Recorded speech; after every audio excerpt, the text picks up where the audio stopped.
We'll start with some questions here for them. Sorry. And then, of course, we also give the room to you all up there. So I'm Lilian Geerling, and I'm coordinator of Partners for Water. It's an international water program funded by the Dutch government, the Ministry of Infrastructure and Water Management. And, well, why are we interested in this topic? Because we work on water systems around the globe. And also we see that if we send some Dutch engineers and just say, oh, we solve your problem, it's not gonna work. It's not fixing the problem. So the only thing that we can really make a change in eroded water systems is to really engage and to really listen carefully and to see what's there and use their knowledge and youth with the people that are living in that water landscape. So this type of knowledge we start also implementing where we can now. So we see the slow change also within government people. But we have here two people also from TU Delft, both working on biodiversity and circular water stories, working a lot also with students on this. And your last question was, are we going fast enough to get the next generation ready? What is your view? Well, first of all, thank you very much for this excellent and inspiring presentation. I think it also gives hope to students and young people. So this is very nice, and also to me. No, it's what I see is that many students, if you do not provide this type of education, students will either demand it or they will leave. Maybe some of the students can speak up, but if we would not have provided this in the last years, then they would certainly have spoken up and said, hey, what is happening here? The world is changing. So I see that this... Shall we ask? Well, yeah. What Nico is saying. I'm not present. He's a student here at this faculty.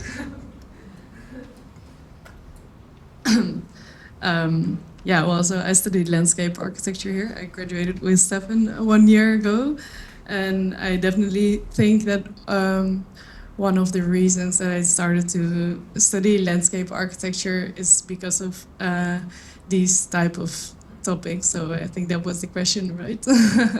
So it's like feels like the most relevant thing to work on right now. So yeah, well, I was very happy to see that there were many people involved in this type of topics in many different ways. More students want to enlighten on this or give comment? Now, considering this, because you asked the speed, if we are going fast enough, so I think, yes, on the educational side, we are speeding up and more can be done. And I saw your numbers, 55,000, and it's amazing and very inspiring. And also high schools, right? Yes. But what I do think about speed is that what I worry about is that we are losing these indigenous knowledge on site. So, for instance, I went to... with a former student, we had a project in India near the Bhutan border, and they had all this ethnobotanical knowledge. And then I asked, okay, so who knows more than you? Because this gentleman was 60 years old. I said, where does your daughter and your son? Now they work in the city in a phone shop. Do they know your knowledge? No, they do not. So I basically asked him, so if you pass away, who knows? Well, nobody knows. And this is not just one community. This is happening all over the globe. So I think also, and it's not about filling up the botanical garden here with plants from there. No, it's about having staff there and having developed that. And that's what I like, that you work a lot with local communities. And I think that is something really pressing. Well, there's not much time to lose there. Inge? Yeah, I want to say, well, I started 8 years ago with the Circular Water Story Lab, and it was really about making students aware of what kind of water system, so it's a bit of a different angle, what kind of water system they had in their countries, because we have many international students that come from all over, and they always say, we come to the Netherlands because the Dutch know about water. The reason I started to work. Oh, really? Yes, teaching at Columbia, yeah. Yeah, and I thought we know about water, but it is so sad. It is really all about safety, but there are so many aspects of water is not in our system. I want to learn from your systems. And they were really super surprised, you know. What do you want to learn from us? We come here. I said, no, look, find a nice traditional system, I call that, and then let's see. And then we discovered the whole chain of the whole circularity, all the aspects which are involved, and it's not only water because we are afraid of it or we want to gain land, etc. So it was the other way around a little bit. And then in the second step, I noticed that all these students came from cities. They want to do landscape architecture because they were born in cities and stuck in cities, and they don't have the knowledge. So then we started mapping all of that, and we noticed there are mistakes in it because we didn't know. They went there just one time for a field trip, etc. But there is so much knowledge which is not, let's say, available, also available to teach, and therefore I'm so happy that there are more and more people working on that. So there is a really a long way to go. But of course, like we just heard from a student, students are aware of that and are much more interested. So I really hope we are at this tipping point in the sense that people really ask for that knowledge, and hopefully we are not too late to misunderstand some systems and not get all the things which are thought already, which we superly can use as well. Yeah. And they also see that students have that interest. For instance, you also had an example of the Bangladeshi language. I know from the Mekong Delta, they have so many words for flood, because there's not just one flood. You have like flood that's beneficial, and you have flood that brings this. There's also some spiritual flood, and we have only flood in the Netherlands, right? One word. We do have a lot of words for water. Sorry? Also do a lot of words. Yeah, we do. For water we do. Yes, true. But do you feel that it resonates also? Educate here that also these parts of understanding the system are so important. So it's way more than just understanding the landscape system, but also, like was also introduced by Steffen and by Julia eloquently, the cultural practices and the language and all those other aspects of the system. Yeah, I do think it resonates, but it is also quite complicated because in the first case, the students became a bit nostalgic and wanted to, keep the systems. But of course, it's all about translating them. So that's why I liked really the second part a lot. So what can we learn from it and how can we? And it is really hard labor work. We should not romanticize all these practices in terms of trial and error and failure and hard work and being poor and all these kind of things. So there is also this notion is very important. So what can we learn from, how can we translate it, maybe even in larger systems or the help of others. But this involvement, that's something I learned, that people get aware of that, and I'm talking now mainly about the water and its quality and all the senses, etc. I think it starts with that. So wanting to be and to get involved again, also maybe as a recreant and just enjoying it, but still that is also part of that. But I think we have to rethink really also these models in how we could use them today. And there's a whole world to go. Yeah. But I think the question that what you're raising, Nico is raising, is that it's being lost. And so many communities that I interviewed and worked with in the books, I think I've worked probably 60 different communities around the world. I would work with experts and they would say, we're not allowed to teach this in school. Tunisia, they said, no, we can't teach any of this. And why is that? Because it's old. It's not important. It's not valid anymore. Yeah, it's not valid in a modern world. Yeah. And they want to be modern. Yeah. Or it's this valuing or this labeling. Yeah. And so I think systemically, both in like saying this knowledge is valuable and building it into education, then it can work that somehow we stop this cycle of loss. Yeah, we saw, I discussed with you this morning in a train, when we were in Colombia, remember? Juan showed us the restoration of the landscape, also with the canal aquaculture system. That was lost. And when it was flooded, and the Dutch came in to help and assist with dealing with the flood, And then, well, one person flew over the area with a drone, and then they could see all traces like we discussed. You see them coming back. They start talking to the elder people in the region, and then they remember that once when they were kids, they had a very different landscape. And then they start, looking into it, finding out, talking to other people. And then they start restoring that, well, the memory came back, luckily, and now it's flourishing and it's even expanding at the moment. And that's why I start with this idea of myth, because it's really apparent that this, and for communities all around the world, this myth of human and nature relationship, which is built into origin stories and cultural practices and practices of renewal, which I always say that's ways to remember to do something. These are moments of making memories, so you remember practices. This is all about this sort of cultural memory and this mythology, but creating a mythology that says we're super separate and we're supposed to control everything, which is fundamentally flawed because we're not separate. There's no separation. We're always engaged in this huge interconnectivity of energetic cycles. If we come back to that true mythology, then we can re-engage. And these systems forms the foundation of that planetary understanding, because it's based upon the real understanding that we're part of this and we have to engage with these systems, or we're just going to receive this sort of destructive energy from the outputs that we put into the atmosphere. Yeah. Does any of you have an example in your current practice where, well, first they were working on a more conventional or technological solution, but it just didn't work, and then it was replaced by an older system or with older knowledge, local context knowledge, and then it started working? Do you have? Yeah. Well, I mean, the first project that I ever did, I showed it as this cosmological geospatial relationship spirituality. It was the first UNESCO Heritage World Site in Bali, and it was the preservation of 16,500 hectares. 5 discontiguous sites was the formation of this UNESCO World Heritage Site.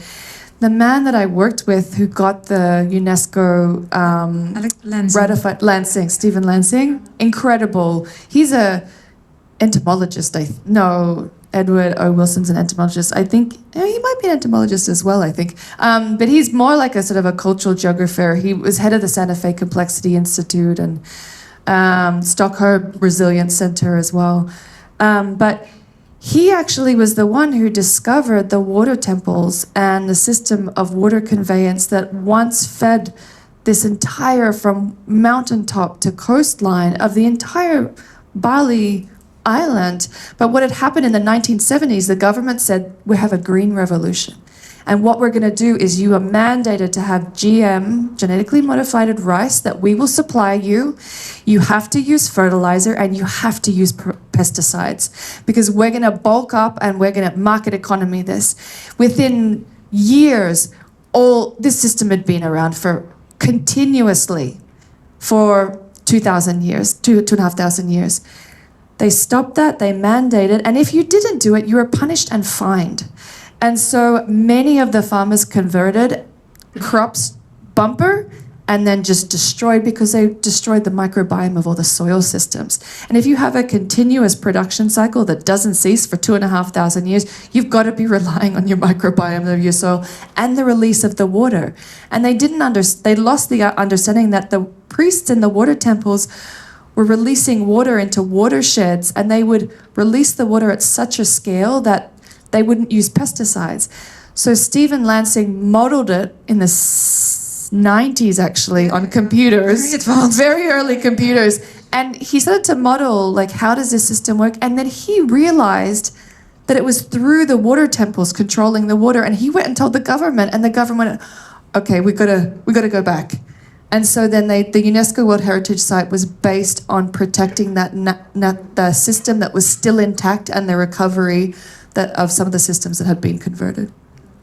No, it's an amazing example, right?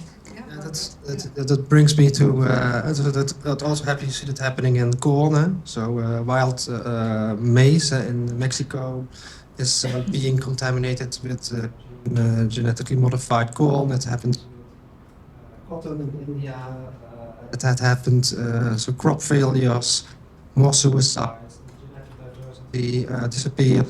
So basically that's also why it's so important to keep this knowledge, but also the biodiversity itself of the plants on site. Because that is basically, we think climate change, of course, it's huge, we think this, but the biodiversity is irreversible. And especially with this combined knowledge, so we have to pick on that. Just to come back, like an example is we always look to other countries for this indigenous knowledge. Well, of course, Steffen showed already some Dutch examples, but we have the rabatbossen, which is basically in a wet area, and then you make a ditch and a little hill, and on the hill you plant the trees. So that's basically what we use on the square in front of the faculty. In the beginning we had 75 trees, 25 were left to plant. We didn't have a choice what trees to put in. So they said, okay, let's put the trees in the pavement. But yeah, we've been doing that for 4 years. We know the effects. It's nice to have a square with nice trees and to have a drink underneath. But hey, we are a university, let's test some more stuff. So basically we use the rabat technique where the trees who did not like the wet zones to put them on a hill. It's a very simple but very effective method, and it could also be a model for more types of parks, city parks.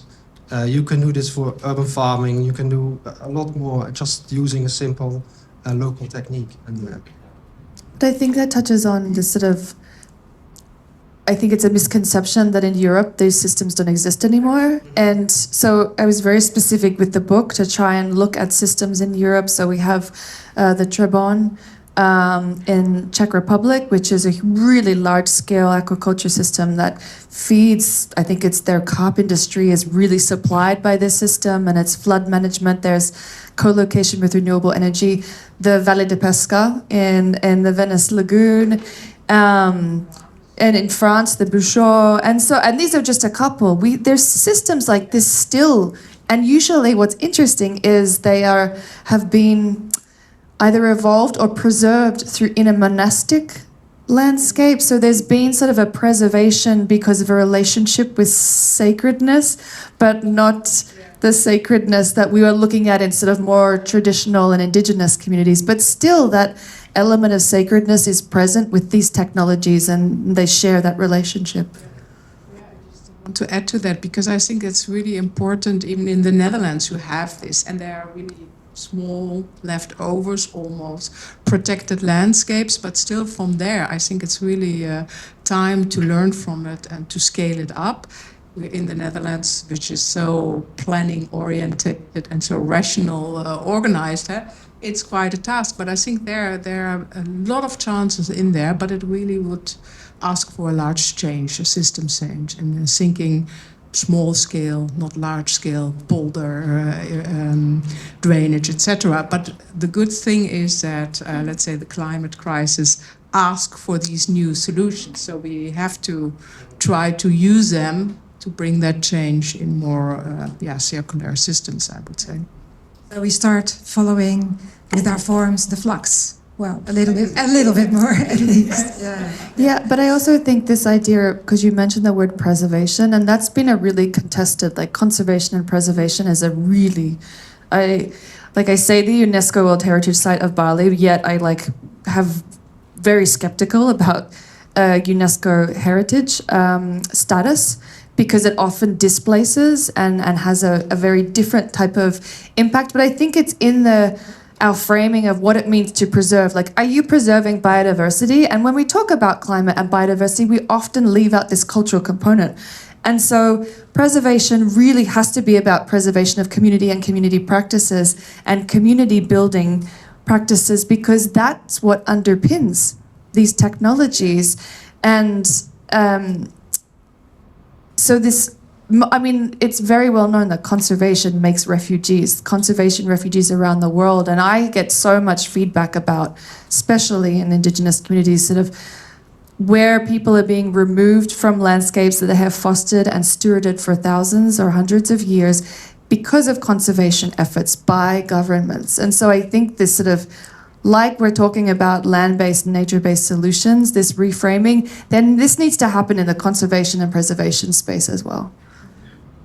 Yeah, so there's one system in the Netherlands which is called het Esdorpenlandschap, which is sandy soils, and they used to have sheep in the hay fields and heather fields, and the sheep would come in and then poo in the stall, and then that would go on the land nearby on the es, which was raised for 1 meter over 1,000 years, and further away it was that. But now these are dealt with by Natuurmonumenten, which is a local nature preservation organization, NGO.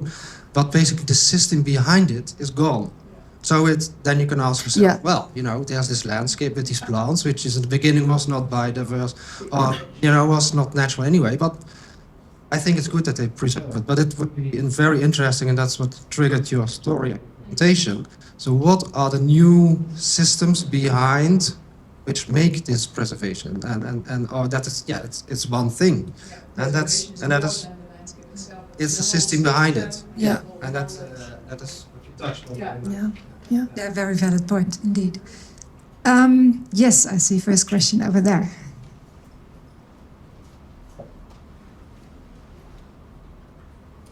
Hi, thank you for the lecture. It was very inspiring already.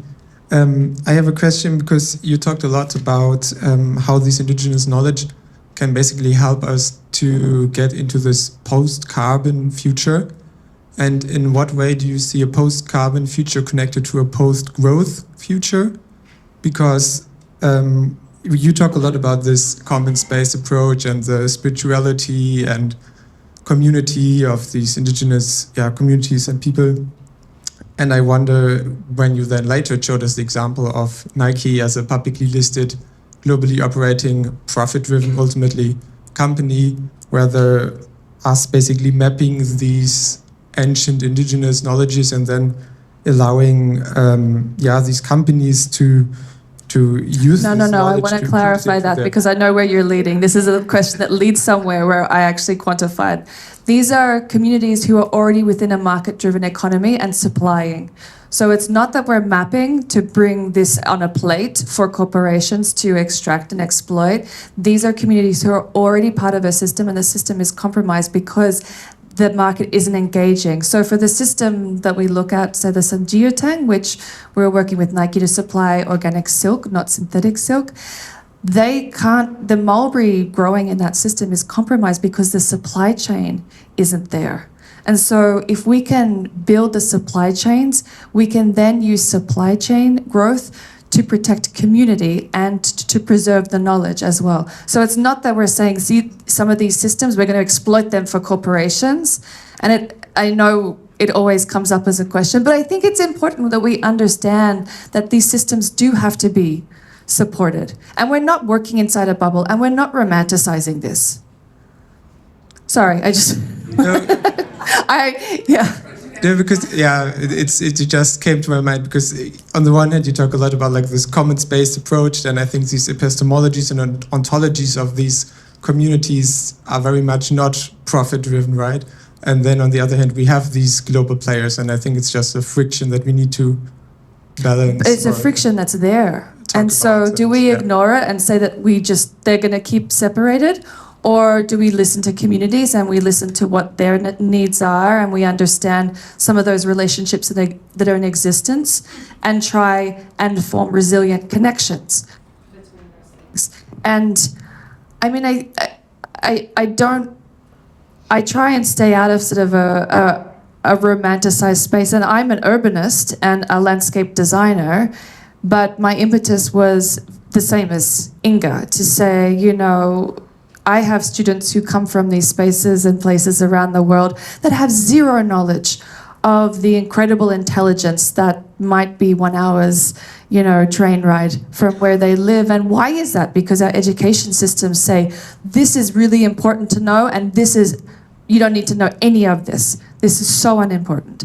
And so I think, I was at a water conference last week, and it was many of those corporations, and then the most advanced water harvesting and water technology companies all there looking and talking and like trying to figure out, what are we going to do with water?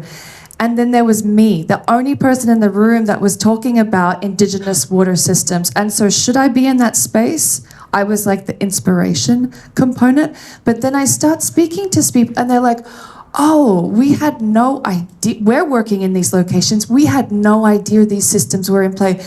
And I keep on asking, well, how can you then build a relationship between public-private partnership? Because we're not getting the money from public suppliers to actually build resilience with these systems in these countries. But we do have private corporations that may be able to invest before these systems are displaced in these places. So as well, like in very specific contexts, I'm talking about Nike that has factories in China, in Bangladesh, in all of those cities that we're talking about. And how do we actually think about creating relationships in places where this exists so that we can build connections. So it's not just exploitative and extractive. So they're present and they're aware that, yes, they can be growing something for their supply chain, but they also could be cleaning water, building food sovereignty, sequestering carbon.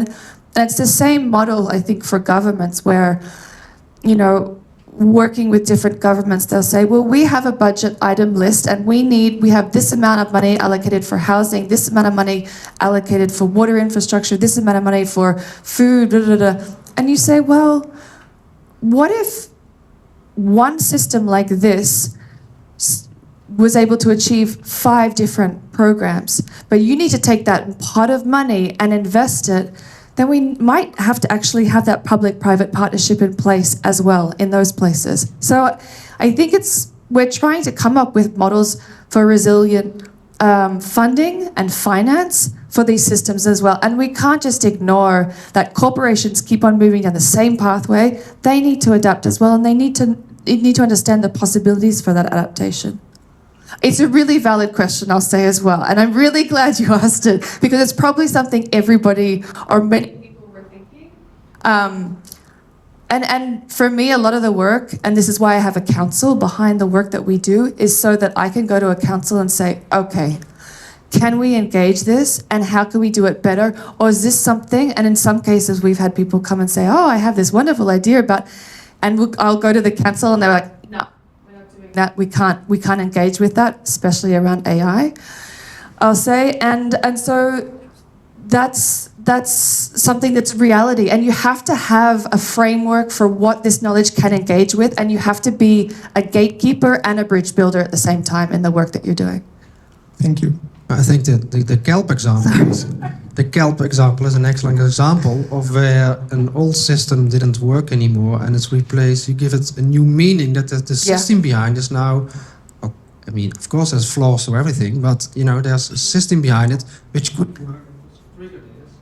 And have all these links to climate change and biodiversity and so on. So if we would have more of these examples, I mean, that is what at least I would hope for and wish for. Yeah. Also for these communities, but also to make progress for these things. Yeah, I will say also, I presented this to the leadership table and they just were like silent for about minutes. And I was like, oh God, this is bombed. And then they said, well, what's first step? When can we do this? What's second step? But they also were like, this is just too big. We can't do this. They want like the first incremental step. It's where now the project is starting again. But it's just like, how do we even create one thing out of a biomaterial? Because they don't even use biomaterials. The first step is just the biomaterial integration into the product development. And so if we can just do then, I mean, that what I showed you is like years and years and years and probably never ever happen. But it's just providing the possibilities to understand this interconnectivity that can't just be, okay, this sector, but you keep on going. You just keep on destroying. We have to kind of build a much larger understanding of how do our cities work, industries, production cycles, water infrastructures, education systems, and then what is the possibilities with that? Yeah, first a question over here. Thank you so much, Julia, for this incredible lecture. I'm still digesting everything you shared with us, and it's going to take some time, but fortunately I have your book, so I think I'll dive into it. I'm a co-initiator of a research program called Floating Futures, where we're working on floating communities. On the properties that you mentioned, like adaptive responsive thing. And for me, the fascinating idea is what you shared with us is that cities, but also human beings, how we can really become really a productive part, or let's say a positive part of the ecosystem again, rather than an exploitive or a destructive role that we have been seeing. Which brings me also a bit to my question is that how do you see the wider socio-economic transformation that to provide these kind of solutions, the solution that we're working on, but also the things that you've shared with us, how can we how can we realize it at the scale of the 11 times London that's being built at the moment, the 500 million climate refugees that might be there. Do you see it as the social economic transformation process? Is it just like a bottom-up process with education and making people more aware, or do you also see like a required transformation of legislation, of values, of how investments are made? I mean, I think you've just described I'm just really curious about your... like, where do you start? Yes, and also do you see it as, let's say, do you see that the current socio-economic system will kind of, in the ideal world, adapt your principles? But it already is. is. It more like kind replacing it? I think, I mean, it's always going to be a transition, right? And I think in, say, a transition for renewable energies, we have to realize that there's a whole great amount of systems that could be non-extractive, passive energy systems that could be working alongside or paralleling some. So I think in all of these transitions that are occurring, I think there needs to be a recognition how these knowledge systems and technologies can work with them in relationship. With the scale of transformation needed, it's not, I mean, I was talking earlier with one of the people over here. A lot of the times where the understandings are locally based, community-driven, orally transferred, and then we're dealing with a system, mythology of technology of non-separation. We're dealing with systems that are completely opposite. So how do we engage? How do we learn? And I think it just comes down to like, what do we value and how do we change what people value? And yes, it happens in education, and yes, it happens in governance, and yes, but it also happens in proof. How do we get the proof of these systems and then work with the data to then get the financing? And those steps haven't even happened as well. So at this water conference, so many of the men I was speaking, it was majority men, people I was speaking to, but I think there was 5 women at a conference of like 150 people. But I kept on asking, well, you have so much investment in your water technologies, and a lot of them, like they're working with sort of osmosis and desalination and ultraviolet. Or I'm saying, do you understand that nature-based systems work along these types of performances as well? And have you looked at any nature-based systems that can work and from communities that can work in combination?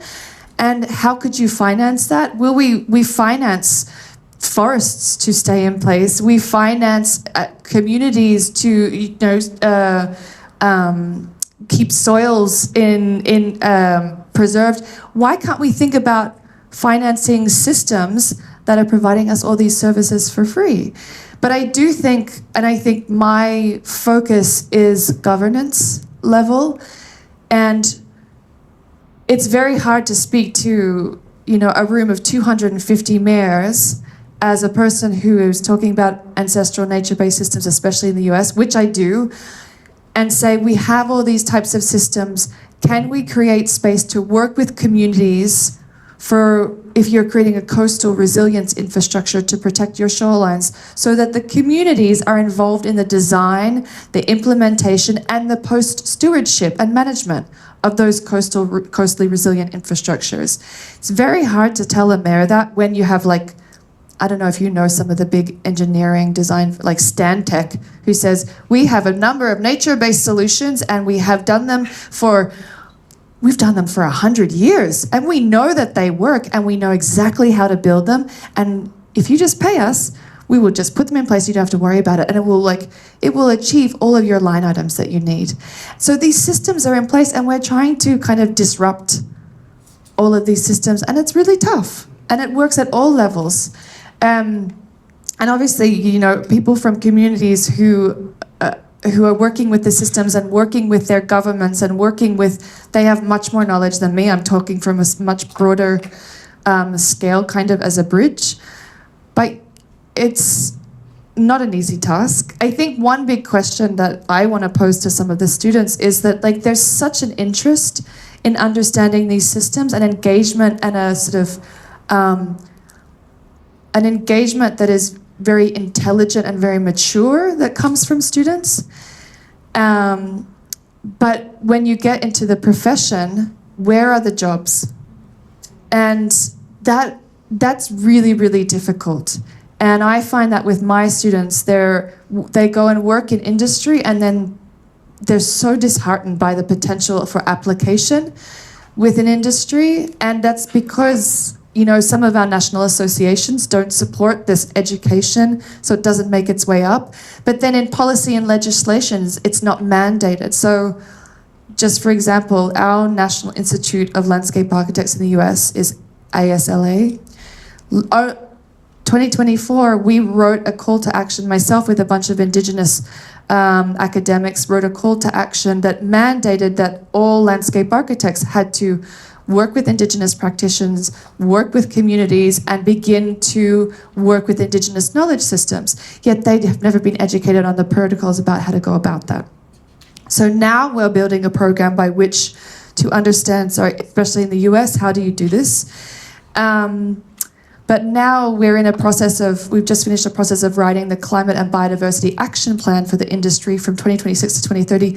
We got to then build all of the action plan and more into that climate and biodiversity plan for the industry. So then trying to change the industry so that it made its way into the industry, and then you have clients and governments and public and private and everything else to try and contend with. But I'd love to know what happens here, because I think there's a different condition here. There's jobs for students, and also what I see, well, I live in Rotterdam, is, well, we get a new park that was, it's built now, on the former railway structure, like the High Line New York, like Promenade Plantée in Paris. And what I liked is that the approach was not from the human users at the start, but which animals will enter this park. So how can a hedgehog go up and, you know, go around? So they start thinking of the natural system, which in an urban context is already quite nice, and also talk to the local people living next to this structure, what it would bring them. And of course it still has to be constructed, but at least this new starting point gives me hope of, you have a new generation of landscape architects that start from system thinking and start really to do things at a better and more sustainable way. Yeah, I would say. I would say the idea of kinship, which is super fundamental to Indigenous communities, that you have a relationship with, you're in a circle, you're not on top, you're in a circle of all life, and that's kinship. And so that you understand that that's how you're, like, sometimes I think that there's ideas, oh, well, what Indigenous communities what can we learn, what knowledge do we have? But you can also take general understandings and say, okay, that's how we can develop a design through those relationships. I think there were some questions. Who's first?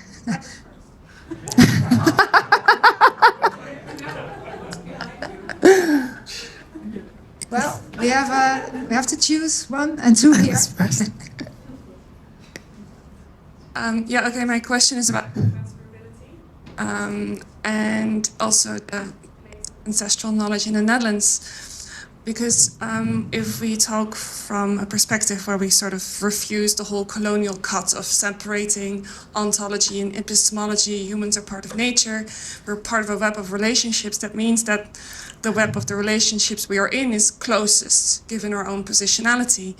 So now we've been talking a lot about practices from all over the world, which is really beautiful, given their local context.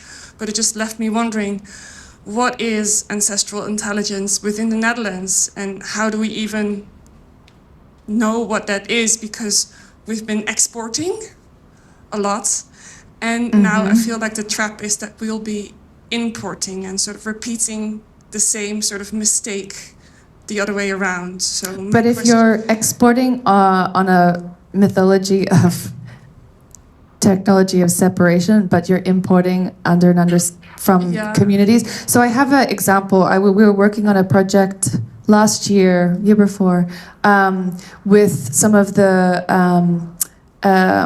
eelgrass thatchers from the islands of Mosque and Nassau in Denmark, and trying to understand how you work with eelgrass and create facades in compression, which is not done. It's usually used as an insulation, but it's inherently fire retardant and thermally insulating, has all these wonderful properties.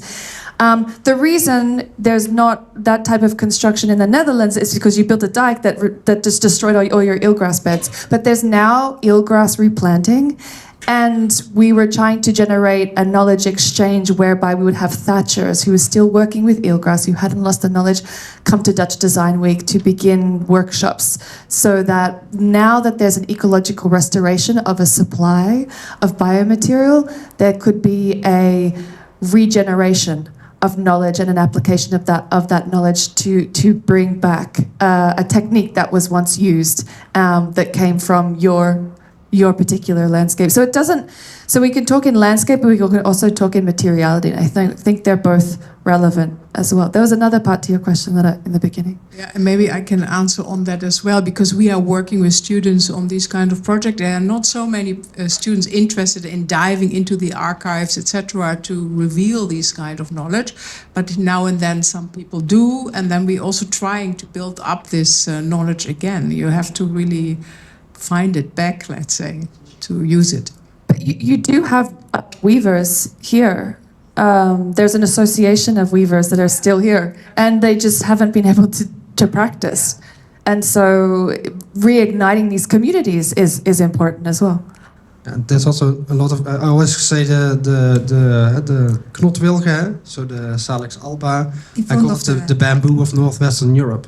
There's so many knowledge we forgot about, but there's really good studies about it. No, but we start replanting willow trees in front of dikes now, and that is our mangrove system. I remember. I just want to acknowledge you asked about the extraction of. So, I was working on a project with the Barbican where we were creating technologies for the year 2040 that combined indigenous and contemporary. We were working with Bureau Happold, which is a global engineering firm, and we were doing workshops. It was like over the period of 6 months, where we're creating these new technologies and mapping the performance of them. And I woke up in the middle of the night one night because every time, about 3 months into the process, we'd get on a call, and the bridging experts that were working with the Wakasi, they would say, "Oh, we're going to do this in a project. We're so excited. We want to do this in a project." And I was like, I've just opened Pandora's box, because we're paying our communities as consulting fees. They're experts, so we pay them in the right way, which is what you have to do. You have to have pre-form or prior consent. There's protocols which you have to engage with. But what I didn't think about was the reapplication, and then the keeping on using that intellectual knowledge and property. And so we created something which is another technology, which is a legal innovation called the SOU. It's published for the first time in Water. It replaces a Memorandum of Understanding, which is an MOU, which is a Western legal framework. We created an SOU, which is a Smart Oath of Understanding, which is an oral-based, similar to how knowledge transfer happens in communities. An oral oath that's triggered by smart technology, so it works with cryptocurrency and blockchain technology. And with working with that technology and this oral oath, we got Bureau Happold CEO to speak this SOU, which was 7 minutes of spoken word, and then the communities responded to say, yes, we accept these terms. And it basically was protecting the property and saying the communities own that property forever.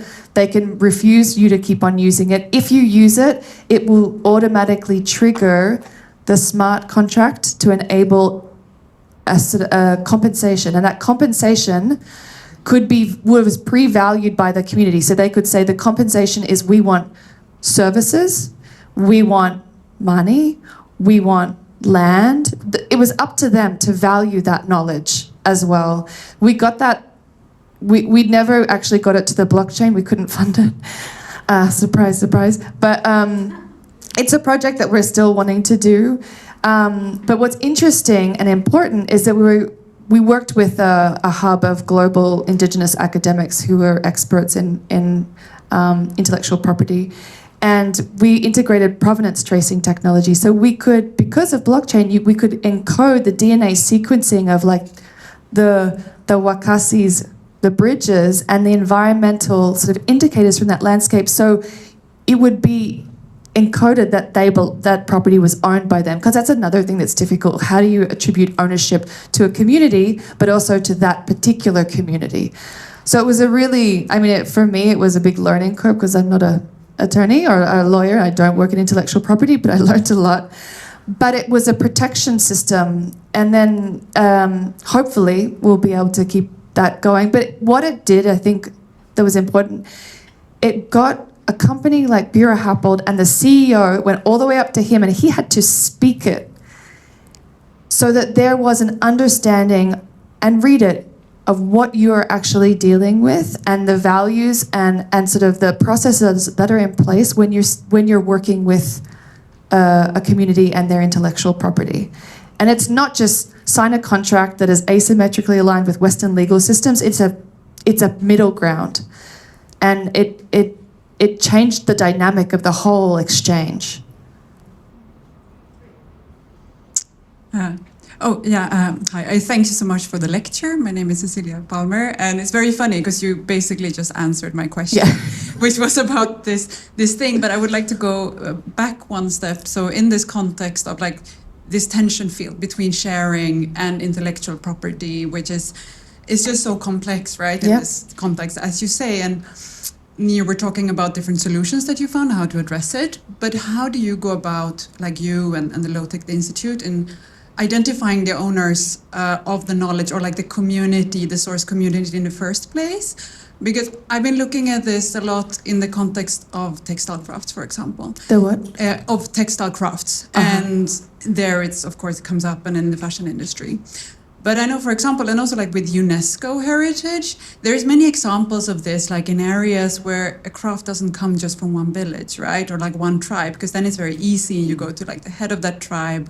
But like between India and Bangladesh, for example, they have this thing, and then one community goes registering it, which kind of automatically takes away from the other. So yeah, I just wonder, like, how do you go about it actually to just identify where does this come from, or who owns this? I'll say usually we're working with a community of a place-based technology, and so an example would be like the Kanat, that is an underground aqueduct that was what supplied the water to the city of Tehran. And then this system spread all throughout the Middle East and through Africa to the Canary Islands to the Americas. So in that case, I don't know, conversation. But I think it's a really valid point, and it's very hard to always, working with communities, get knowledge, and no community is universal. Not every person in that community is going to say, yes, give that knowledge. No, just like none of us in this room would have consensus about probably one particular topic, a community is never going to have a consensus. But generally you can find people with a community, or find a bridge to that community, and there will sometimes be systems in place about knowledge keeping and knowledge transfer. And so I think with textiles, it's probably not exactly the same. Because we're dealing with place-based solutions. Yeah, and so they're very culturally grounded, and they're very place-based. And so it's a little bit easier to make that leap.